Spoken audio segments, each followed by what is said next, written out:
Bonjour. Comme d'habitude, je précise que je ne suis pas un conseiller financier autorisé, donc les avis que je donne dans cette vidéo ne sont que des opinions personnelles et n'engagent que moi-même et ne constituent en aucune manière un quelconque conseil ou une invitation à investir dans un quelconque support ou instrument financier. Donc, si vous prenez des décisions personnelles après avoir vu cette vidéo, j'en suis totalement dégagé car ce n'est pas mon intention, ni mon but en aucune manière. Alors, pour faire court, je rappelle quand même que j'ai des références puisque je suis le seul Français qui a été cité sur la presse internationale sur Internet en octobre 2008 pour avoir prévu le krach juste 2 mois avant, tout en ayant spécifié dans cet article que la crise durerait au moins 5 ans. 2008 et 5-13, on n'y est pas encore. Mais c'est parti. Je précise oui, que le 2 avril 2012, je rappelle que j'avais prévenu le président Sarkozy de l'effondrement immédiat de la bourse espagnole qui allait évidemment aussi tirer toutes les places boursières européennes à la baisse, même les marchés mondiaux, puisque les États-Unis, comme on le sait aujourd'hui, sur le mois d'avril-mai, ont consolidé. Donc oui, ce qui s'est passé en avril et mai, c'est clair, c'était une belle baisse qui avait été correctement anticipée.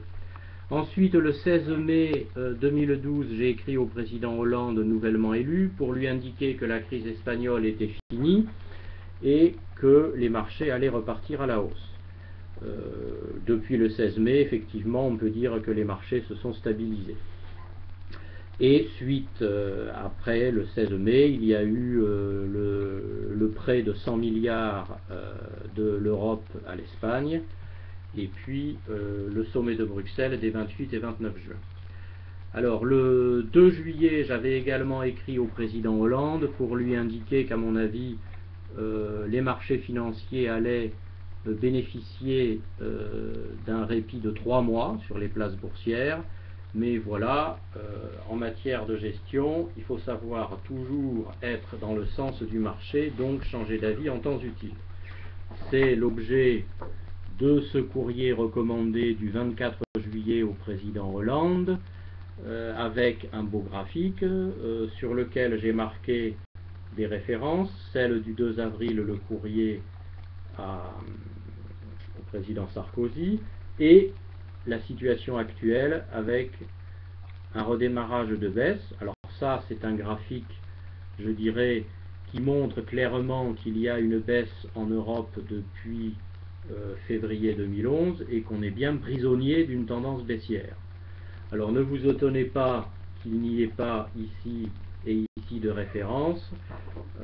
Si j'ai une valeur ajoutée, je ne suis pas non plus idiot au point de donner tous mes secrets de réflexion. Le laboratoire, c'est pour moi, la valeur ajoutée, c'est pour ceux qui veulent la payer. Donc, le courrier recommandé, avec accusé de réception, redémarrage immédiat de la crise de l'euro via l'Espagne. Monsieur le Président de la République, prenez donc le temps d'un simple coup d'œil et aussi le temps de tourner la page pour lire la suite que je vais vous lire. Voilà. Sans vous montrer le texte, car il y a certaines parties qui sont confidentielles. Vous n'avez pas à être au courant de tout ce que je dis au Président. Le 12 juillet dernier, vous m'avez fait parvenir une réponse suite à mes 2 précédents courriers des 16 mai et 2 juillet 2012. Je prends note qu'à ce jour, vous n'avez pas besoin de mes services, donc vous savez comme moi que la crise de l'euro vient en 2 jours de repartir de plus belle par le biais de l'Espagne. Je vous avais écrit le 2 juillet pour vous faire part d'un répit de 3 mois sur la crise de l'euro et les places boursières européennes et mondiales suite au sommet de Bruxelles des 28 et 29 juin. Je ne peux rester envers vous sur cet avis du 2 juillet que je dois corriger. Les 3 mois de répit auront été réduits à un seul petit mois. Il suffit de regarder, par exemple, le graphique que je vous ai joint pour vous en rendre compte. La crise de l'euro vient de redémarrer et va entraîner la reprise de la baisse sur l'euro et les places boursières européennes, mais espagnoles au premier chef. En conséquence, je vous invite à recommander sur le champ à la direction de la CDC de protéger les avoirs nationaux au maximum.